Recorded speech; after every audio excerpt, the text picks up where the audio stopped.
So it's the 26th of January 2021, and we're going to take a look at today's trade of the day. And we're going to start off with a quick look at what's been happening on the DAX so far this morning. Now, I'm looking at around sort of 7 o'clock this morning, bit early really for trading, to be honest. The European or the DAX, the German stock market, will open at around 8 o'clock UK time. But what we're seeing here is a good, strong grinding higher. There was a buy trade here at 4 minutes past 7, but to be honest, shouldn't really be taking it that sort of time. And again, there's another one here at 7:44, and it's a beautiful move. Again, this is a continuation trade, which then reverts into a swing trade from here as well. So, a couple of opportunities before the market opens.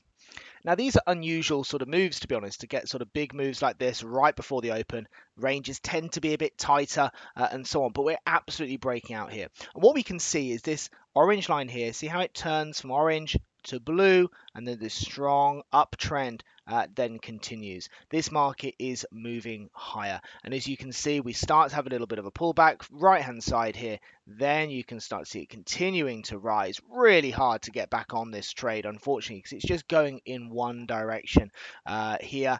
But eventually we see a little pullback, and you notice the line turns from green to red here. That then gives us a little flick back here at 9 o'clock. That's our entry, and this is a buy continuation trade. So what we're doing is we're looking to resume an already well-established trend. So this line has been blue for so long, which means that this market is intact. It's not chopping around. It knows which direction it wants to go.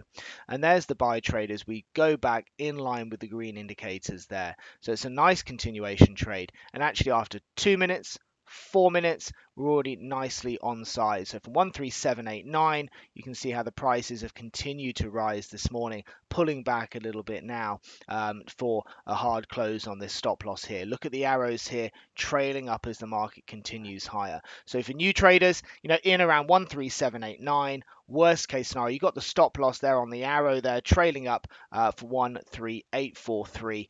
So that's the best part of 50 pips or so on the DAX there this morning. I know a lot of traders would have taken less than that, simply because 50 points on the DAX is an awfully big move. I mean, typically you're looking at a normal trade of around 20, 30 points or so is a decent big move for the DAX, and especially considering that stop loss was only around 17 points as well. So it's around a 40, 50 point potential winner on that, trailing up to that arrow there with around a 17 point stop. That's about 3 to 1 in my book, and a really nice trading opportunity. If you would like more information about trading the right way, Trend Signal is giving you the opportunity to see and hear about its services live at a free online seminar. Take a look at the Trend Signal website for the latest events and to book your free place.